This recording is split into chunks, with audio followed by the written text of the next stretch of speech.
You think a broom comes with a rank, old man? The laughter rolled across the mess hall like a wave striking steel, sharp and careless, bouncing off framed battle flags and polished bulkheads. At noon the Naval Special Warfare Mess was packed shoulder to shoulder, trays clattering, boots scraping wax deck, the smell of black coffee and grilled beef hanging in the warm air. At the center of it sat Harold Mercer, alone at a corner table, eating slowly from a chipped ceramic mug beside a faded navy blue thermos no one had noticed until Petty Officer Cole Brennan pointed at it with a grin. Brennan was 28, hard-edged, decorated enough to believe he had seen the limits of service, and arrogant enough to mistake confidence for wisdom. He leaned against a table crowded with younger SEALs and repeated louder, so half the hall could hear. "Come on, old-timer. What was your rank?" More laughter followed. Some pounded fists against tabletops. Someone muttered janitor. Someone else said Admiral of the mop bucket. Harold did not answer. His weathered hands stayed around the coffee mug, fingers scarred by age and labor, unmoving as stone. He wore a plain gray work jacket with his base maintenance patch over the pocket, the kind no one looked at twice. His white hair caught the fluorescent light like silver wire, and his pale blue eyes stayed fixed on the dark coffee as though listening to something farther away than the room. That silence irritated Brennan more than any protest would have. He stepped closer. "You deaf, sir? I asked your rank." He dragged out the word rank with theatrical emphasis, drawing another ripple of amusement. A lieutenant at the next table looked over but did not interfere.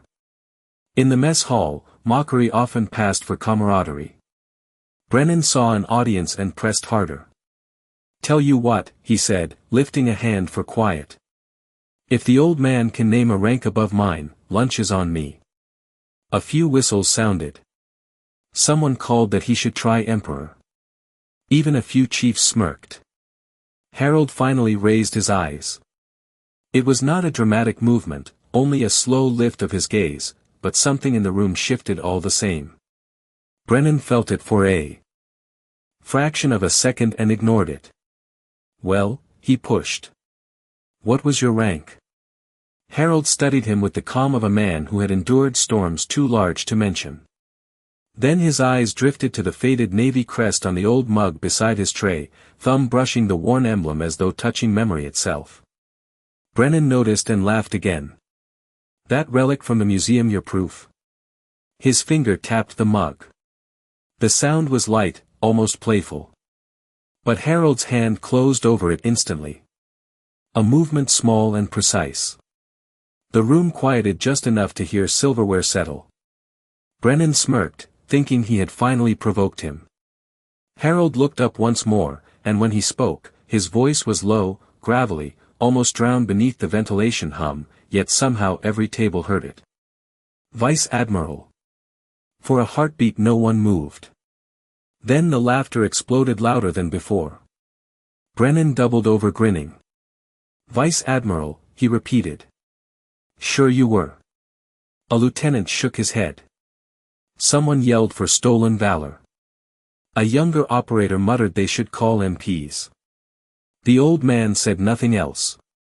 He returned to his coffee as if the room had vanished. But across the hall, near the serving line, an aging mess steward named Walter Pike had frozen with a tray in his hands. His face had gone pale. Because unlike the others, Walter was not laughing at the name Harold Mercer. He was trying to remember why hearing it made his pulse pound like an alarm. Walter Pike did not move for several seconds. The stainless steel tray in his hands trembled so faintly only he felt it.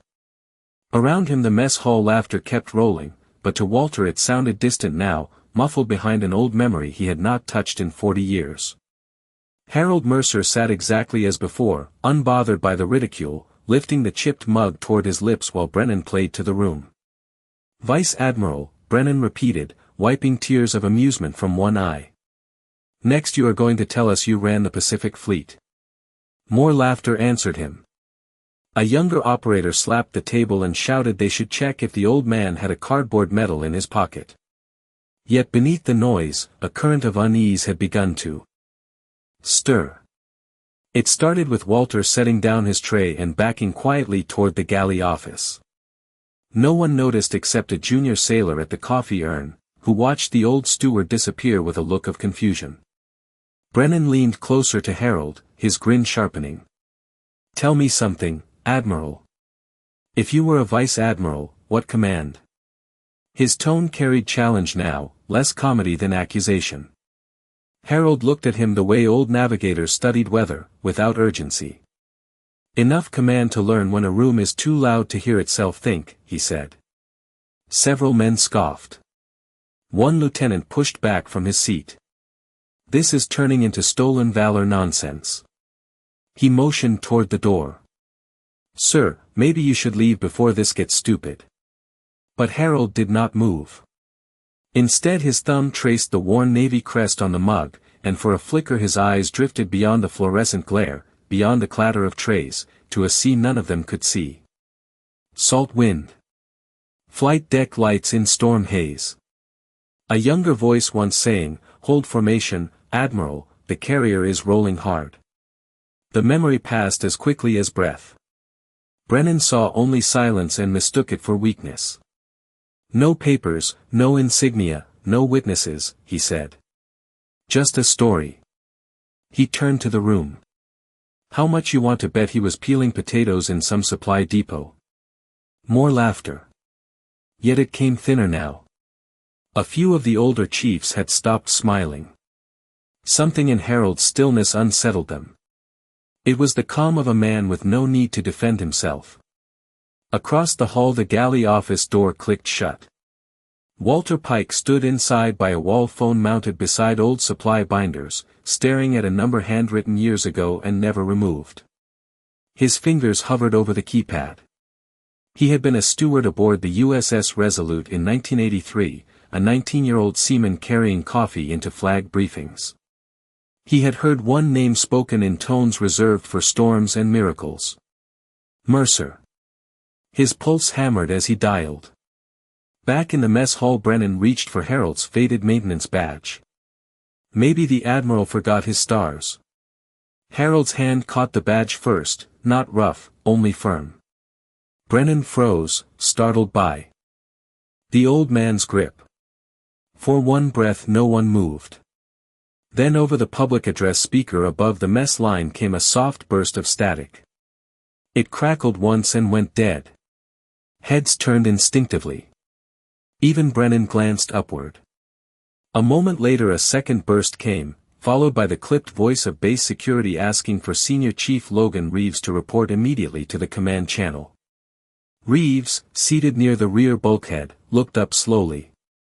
He had been silent all this time, watching Harold with growing recognition. Now his face changed. Not shock. Something closer to dread. Because he had seen one thing others had missed.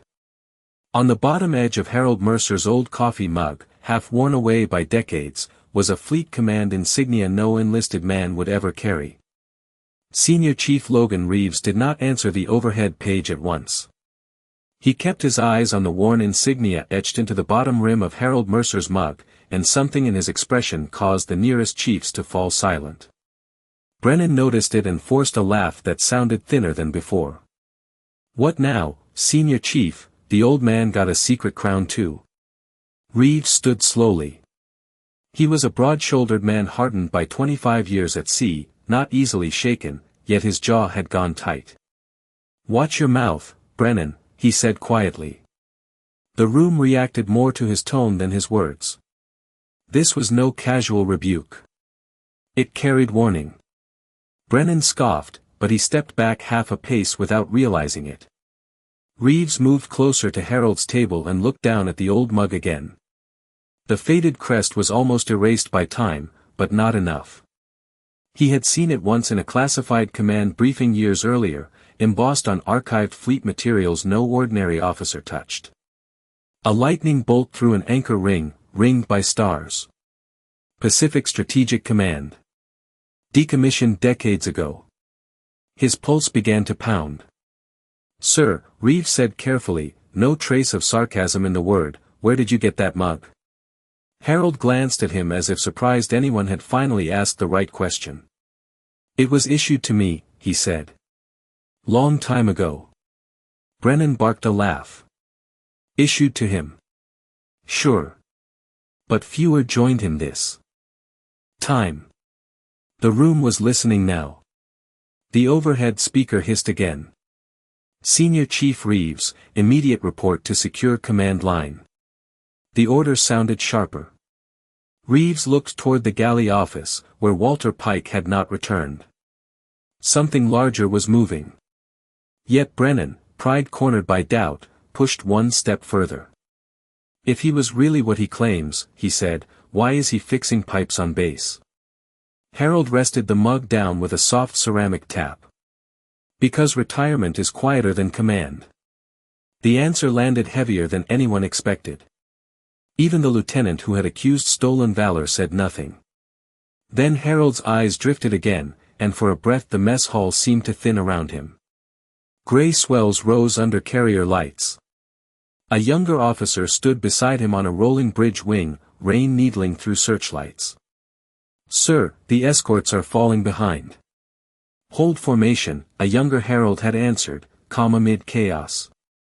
The ghost of salt and diesel seemed almost present before the memory receded. Brennan saw only an old man lost in thought and mistook it for frailty. He reached toward the mug again. This time Reeves caught Brennan's wrist before his fingers touched ceramic. "Not rough. Absolute. Do not." The single phrase froze 3 tables. Brennan stared. Reeves released him and turned toward the rear exit. "Nobody touches that man until I get back." Then he walked fast, almost at a run, toward the secure phone. Murmurs spread instantly. A chief whispered, "What is happening?" Another muttered he had never seen Reeves move like that. At the coffee line, sailors stopped pouring. Trays sat untouched. The room had shifted from mockery into suspense so complete even the ventilation hum sounded loud. Harold remained motionless. Brennan, now pale beneath his tan, forced a grin he no longer felt. "This is ridiculous." Yet his voice betrayed him. Across the hall a red indicator above the command corridor door flickered alive. "Restricted access." Then another light answered farther down the bulkhead. Senior officers began entering the mess unexpectedly from side doors, summoned by something no one understood. And as the first commander stepped through, stopped cold, and looked directly at Harold Mercer with stunned recognition, Brennan felt for the first time a terrible possibility forming in his chest. The joke might have just become history. The commander who entered through the side hatch stopped so abruptly the officer behind him nearly collided with his shoulder. His gaze locked on Harold Mercer, and all color seemed to drain from his face. No one in the mess hall missed it. A moment before, the room had been thick with whispers. Now even those had vanished. The commander took one measured step forward, then another, as if approaching something sacred and dangerous at once. Brennan tried to recover his footing in the silence. "Sir," he said, forcing confidence into his voice, "we have a civilian here making false claims of flag rank." The commander did not even look at him. His eyes remained on Harold. "Who touched that mug?" he asked. The question came low and cold. Brennan blinked. "I did." It was the wrong answer. The commander's jaw tightened. "Do not touch anything on that table again." Murmurs stirred like wine through dry grass. Brennan opened his mouth to protest, then stopped. Across the hall the secure corridor light shifted from red to amber. Another sign that something was unfolding beyond ordinary protocol. Senior Chief Reeves returned from the command line at a pace just short of running. He moved straight to the commander and leaned in close. Their words were hushed, but the commander's reaction was visible. His spine stiffened. He glanced again at Harold with something approaching disbelief. Then he said one phrase aloud before he could stop himself. "Fleet records confirmed." The words hit the room harder than a shout. Brennan felt his stomach turn. The lieutenant who had accused stolen valor looked suddenly ill. Yet Harold sat as before, hands folded around cooling coffee, indifferent to the rising shock. The commander stepped to his table. "Sir," he said, using the title with unmistakable respect, "Command has requested you remain seated." A few operators actually stood without meaning to, as though instinct had overridden thought. Brennan stared. "Requested," he whispered. "Requested. From him?" Harold gave the faintest smile, weathered and tired. "Still too loud in here," he murmured. Then his thumb brushed the old mug again, and memory seemed to pass behind his eyes like clouds crossing sun. A carrier bridge at dawn. Green radar glow. Young officers waiting on one quiet decision. "Signal the escorts," a younger Harold had once said, calm as tide. "We do not abandon formation." The vision dissolved. Back in the mess hall, the commander suddenly straightened at the sound of footsteps approaching from the command corridor. Not hurried. Deliberate. Authority carried in rhythm alone. Two captains entered first, faces rigid, followed by a master chief no one in the room had ever seen outside ceremonial review. Every conversation died completely. Brennan's pulse thundered in his ears. He understood now this had gone beyond humiliation. He had triggered something institutional, something old. One of the captains crossed to the commander and handed him a folded message strip. He read it once and swallowed hard. Then, astonishingly, he turned toward Brennan. "Petty officer," he said, "stand at attention."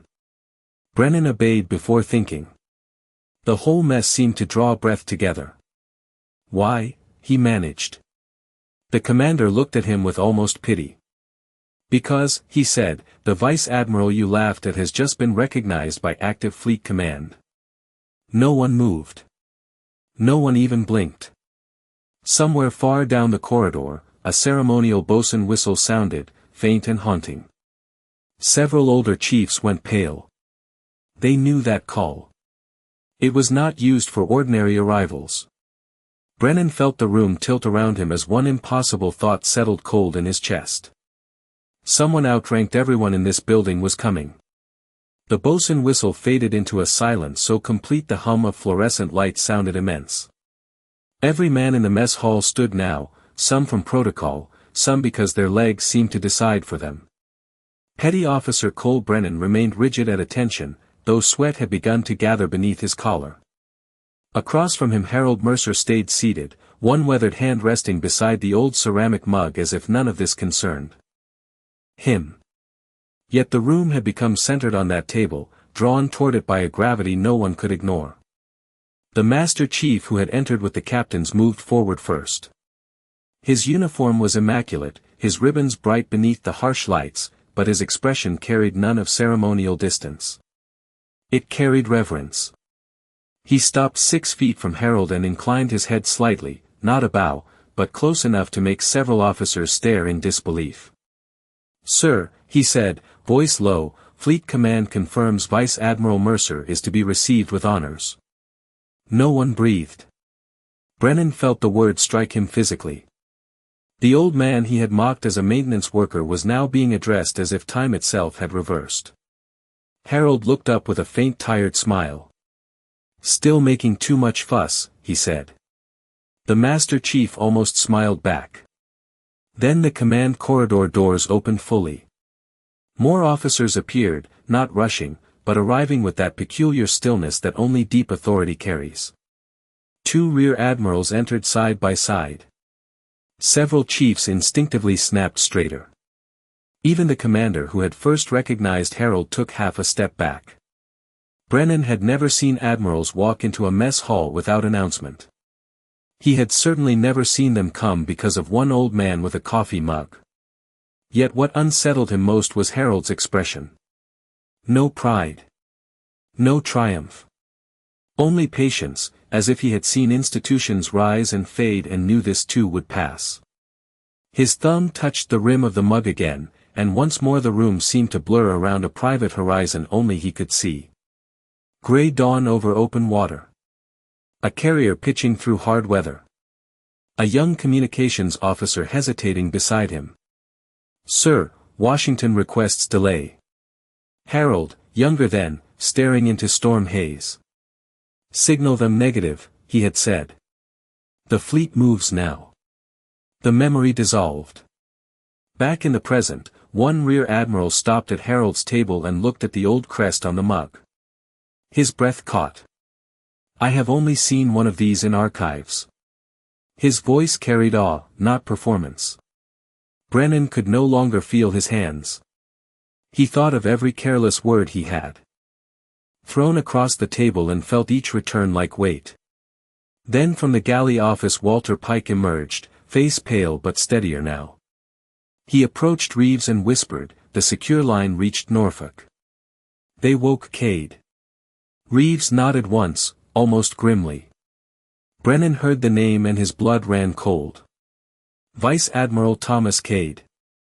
Active Fleet Command. The kind of officer whose arrival changed rooms before he entered them. A murmur swept through the older chiefs. They understood before others did. This was no courtesy visit. This was retrieval. The rear admiral straightened and turned toward the doors just as another whistle call sounded, longer now, formal and unmistakable. Every officer in the room snapped fully to attention. Brennan followed a fraction late. Harold alone remained seated. Then, in a voice barely above a whisper, the Master Chief said words no one expected to hear spoken to a retired old man in a crowded lunch hall. Fleet flag officer arriving to report to you, sir. And for the first time since the laughter began, Harold Mercer sighed as if an old burden had returned. The words hung in the mess hall with a weight greater than command itself. Fleet flag officer arriving to report to you, sir. No one present had ever heard such a sentence spoken outside ceremony, and certainly not to a gray-haired maintenance man with a chipped coffee mug. The shock of it held the room motionless. Even the air seemed to pause. Harold Mercer looked down for a moment as if measuring some old fatigue, then lifted his eyes toward the corridor doors. Thomas never could resist drama, he murmured. Several officers exchanged startled looks. He had spoken the active vice admiral's first name as though recalling an old friend. Brennan felt something inside him give way. Pride had kept him upright until now. Shame kept him frozen. The corridor doors opened with hydraulic softness, and every uniform in the room seemed to tighten at once. Vice Admiral Thomas Cade entered without escort fanfare, but presence announced him before insignia did.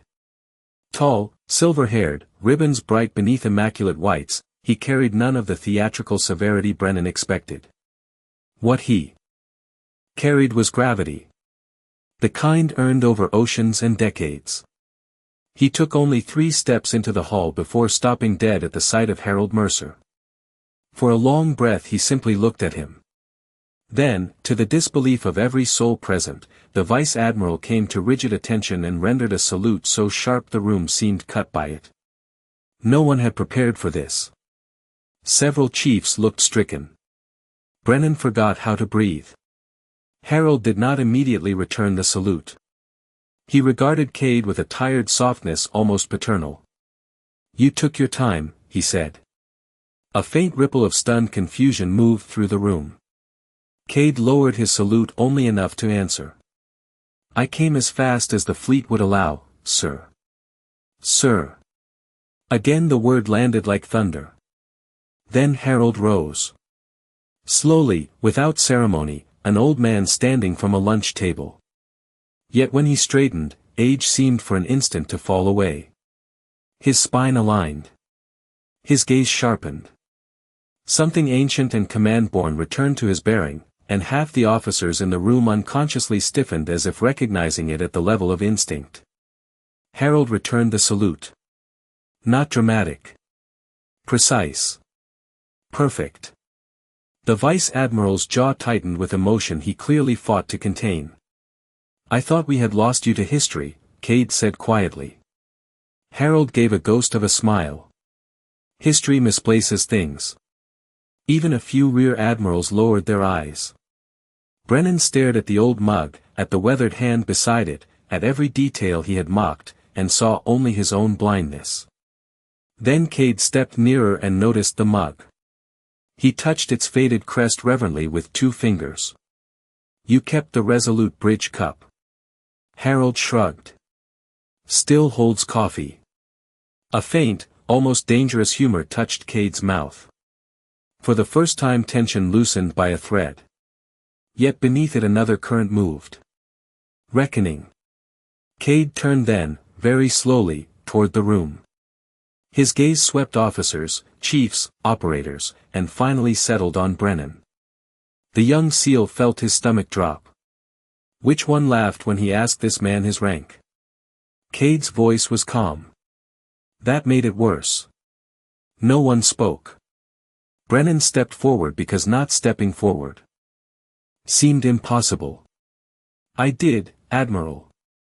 Cade studied him in silence long enough for the whole hall to feel it. Then Harold spoke before judgment came. He asked a question many should ask more often. Cade glanced back, surprised. Harold's eyes moved toward Brennan. "The trouble was not the question," he said. "It was believing rank is measured by what a man wears." Silence deepened, but it had changed now. No longer fear. Something heavier. Reverence. And as Brennan stood there, undone by mercy he did not deserve, he realized the humiliation had not ended. It had only begun to transform into something far harder to carry. No one in the mess hall moved after Harold Mercer spoke. The old man's mercy settled heavier than any reprimand could have. Petty Officer Cole Brennan stood exposed in the center of that silence, not condemned, which somehow felt harder to bear. Vice Admiral Thomas Cade studied Harold for a long moment, then gave a faint nod, the kind younger officers might miss but older ones recognized as deference. "You have always done that," Cade said softly. "Corrected men without breaking them." Harold's weathered face showed the smallest trace of amusement. "Breaking is easy." The words lingered. Around them the rigid formality of the room began to transform into something stranger, almost intimate, as though the machinery of rank had given way to memory. One rear admiral stepped forward. "Sir, the fleet believed the Resolute convoy decision would be taught forever." Harold looked away as if the praise embarrassed him. Most things taught forever are forgotten in 10 years. Yet several officers exchanged glances filled with quiet awe. Brennan heard names whispered now. Resolute. Northern Passage. Storm Corridor. Legends half remembered in professional lore suddenly attached to the old man he had mocked over lunch. Cade turned slightly, enough for the room to hear him. "You men train on doctrines," he wrote. The statement struck like revelation. A lieutenant near the serving line actually took a stunned step backward. Brennan felt heat rise in his face. He had studied naval command theory at Coronado and never once imagined its author might sit alone in a maintenance jacket drinking coffee from a chipped mug. Harold seemed to sense the room slipping toward myth and cut against it at once. "Do not make a monument out of an old sailor," he said. "Monuments stop teaching." Then his fingers rested once more against the old bridge cup, and memory flickered through his eyes. Dark ocean under sleet. A damaged escort falling behind. Young commanders arguing risk.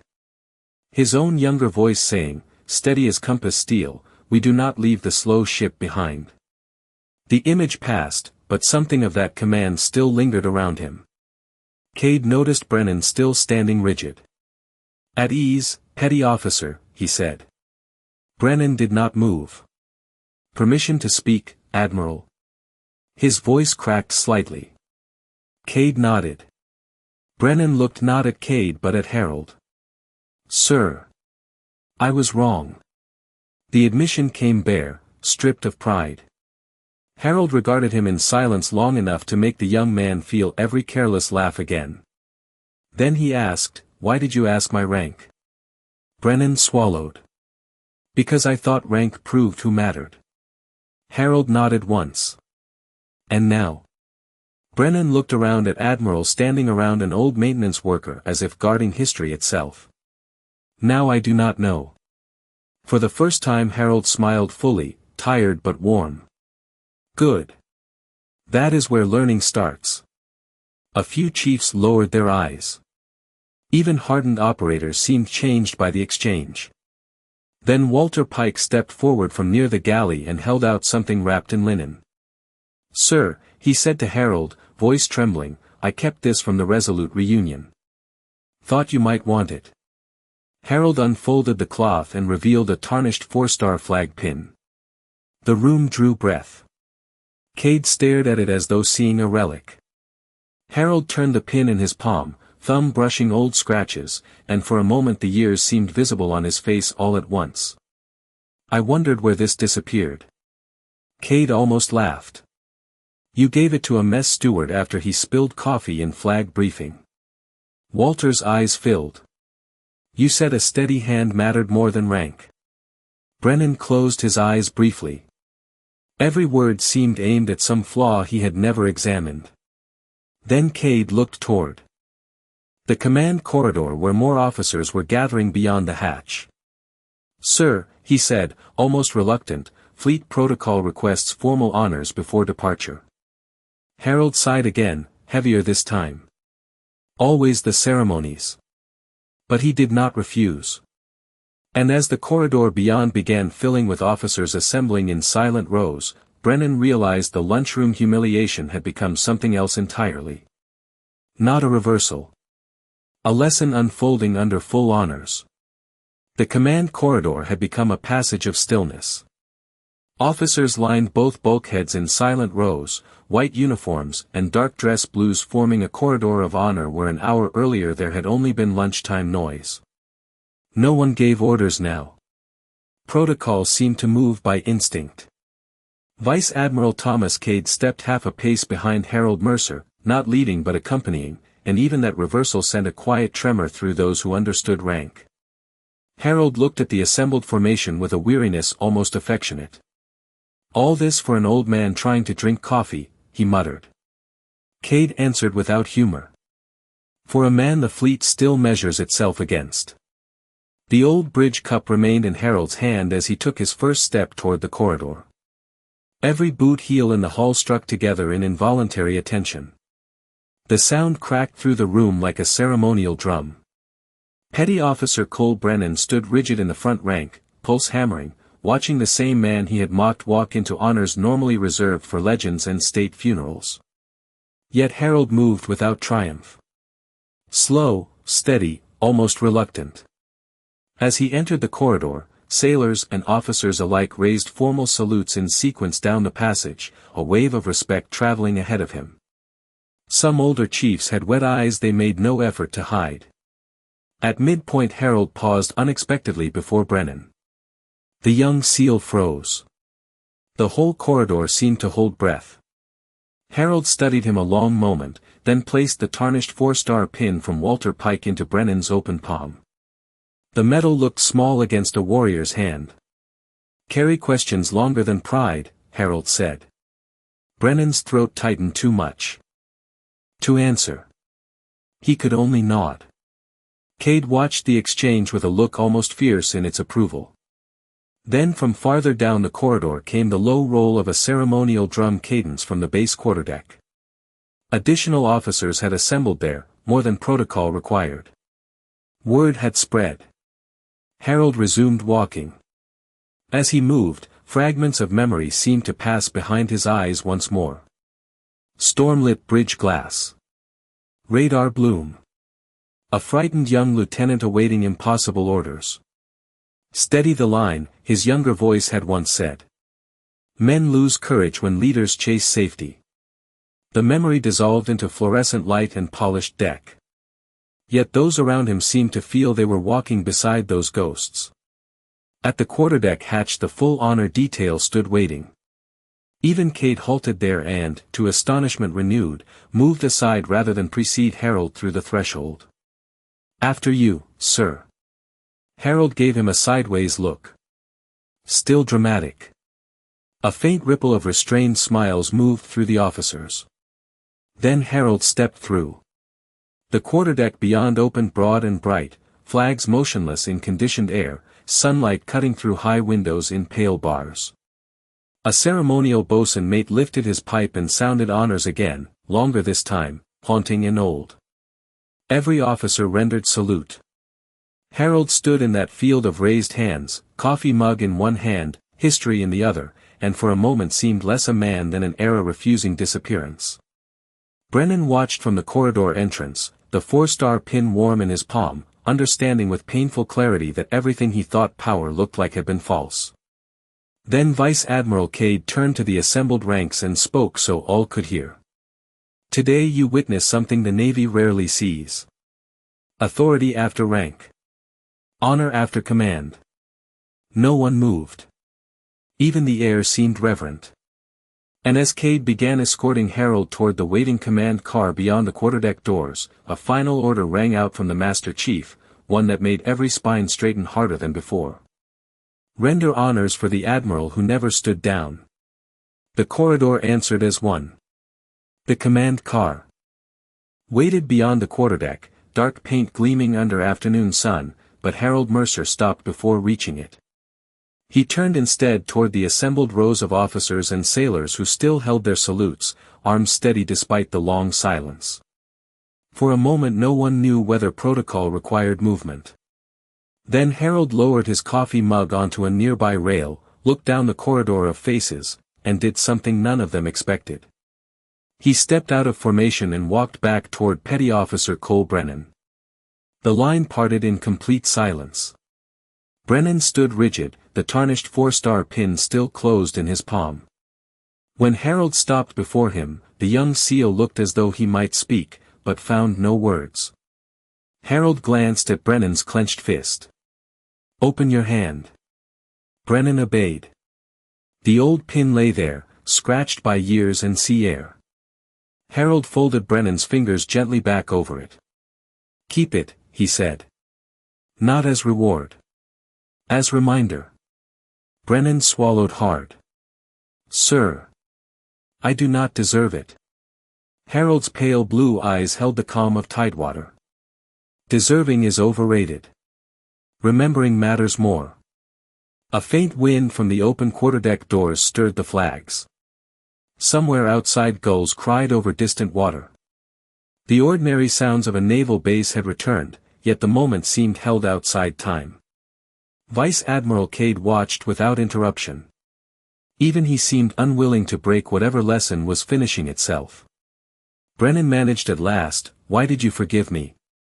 Harold looked toward the sunlit harbor visible beyond the doors.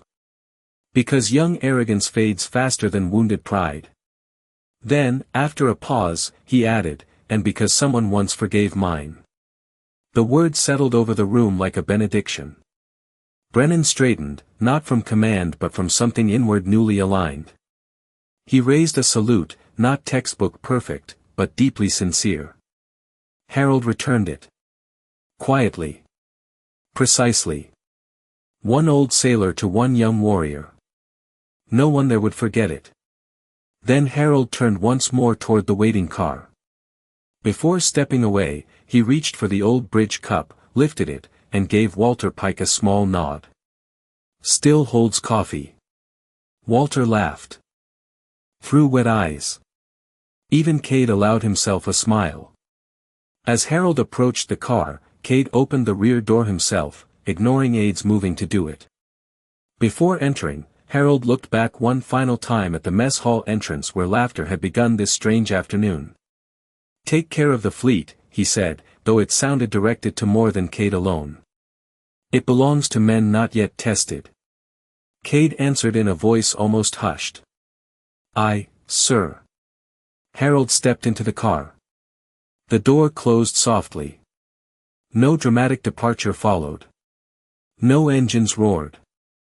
The car rolled away at ordinary speed beneath bright American sunlight, carrying with it a man who had walked through mockery into honor without ever demanding either. Long after it disappeared, no one moved. Finally the Master Chief gave a quiet order to stand down. Salutes lowered. Breath returned. Conversations did not. Men drifted back toward duty, altered in ways hard to name. Brennan remained by the quarterdeck rail long after others left, thumb tracing the old 4-star pin. Weeks later sailors would notice he no longer mocked the quiet men who swept corridors or poured coffee in briefing rooms. He listened more. Asked fewer careless questions. And on the wall of his quarters, beside his seal trident, he placed the tarnished pin with a small handwritten line beneath it. Rank is what men wear. Honor is what remains. Years afterward he would tell young operators about the day a forgotten admiral drank coffee in a mess hall and silenced a room without raising his voice. And those who heard the story often repeated one final truth, simple enough to fit in silence. Some salutes last a lifetime.